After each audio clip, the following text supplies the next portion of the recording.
Imagine if aircrafts were tested for the very first time by putting passengers on board and sending them across the Atlantic.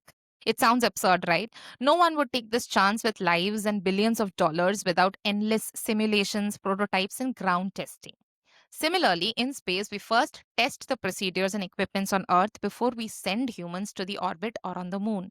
Space is way too risky and unforgiving, especially when human spaceflight is involved. So, we have to create Earth based laboratories that actually look nothing like laboratories. They are deserts, polar stations, underwater habitats, and even volcanic landscapes where astronauts and researchers live for weeks or months as if they were already on Mars or on the moon. These are analog missions, and they are one of the finest aspects of modern day space exploration. When we think about testing space technologies or human operations directly in orbit or on another planetary surface, it may sound exciting and adventurous, but in reality, it's one of the riskiest and most prohibitively expensive things that space agencies and companies could attempt. Because every single launch involves massive costs, complex logistics, and risks that cannot be reversed once you have committed. A single crewed Mars mission is expected to cost billions of dollars and take years of preparation. So imagine the consequences if a critical life support system fails, if a habitat cannot maintain pressure, or let's say a crew dynamic spirals into conflict in the middle of the journey. The costs will be financial, human, and they could be catastrophic.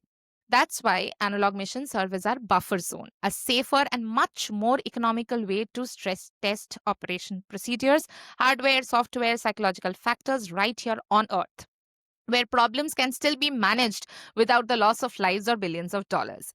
Instead of testing these directly in outer space, analogs let us create scenarios that simulate the isolation, the communication delays, the operational constraints, and the emotional toll, allowing engineers and researchers and mission planners to discover these hidden flaws and refine solutions long before we ever leave the planet. In other words, analog missions exist because space itself gives you only one fair chance to get it right, and the cost of getting it wrong is something we do not want to think of. Across the world, analog missions are being run by space agencies, NGOs, student teams, and private organizations, and each one of them is designed to mimic different aspects of living and working in space.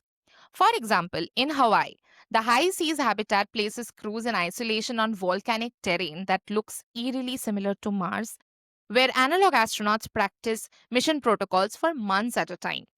In the Antarctic, stations provide the perfect analog for the extreme cold, isolation, and lack of immediate rescue, testing human resilience in conditions of confinement. Underwater habitats is another way to train astronauts and mission control on operational challenges in a difficult environment.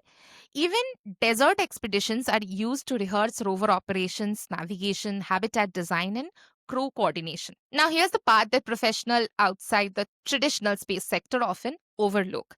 Analog missions are not just for career astronauts. They require engineers, medical researchers, psychologists, sociologists, designers, robotics experts, logistics experts, data analysts, and even specialists in nutrition, sustainability, and human behavior. They need people who understand human dynamics, who can test technologies, and who can model risks, and who can translate these lessons into mission ready protocols. If you're new here, I'm Shumana Mukherjee and I'm an aerospace engineer and author of the book Mission Possible Careers in Space. And if this video made you think maybe your skills actually belong in the space industry and you want to learn more, I invite you to something special. On 24th September at 5 p.m. Indian Standard Time, I'm hosting a live online Q&A session where I'll answer your questions directly about space careers and the opportunities opening up in the new space economy. And when you register, you will also receive full access to my self paced online course called Transfer to Space, plus entry into Space Careers Mastermind, which is a unique platform where you can interact with me and with others like you through workshops, a personal feed, and live discussions. The registration link is in the description below. This is your chance to stop wondering how you can contribute to space and start exploring it for real.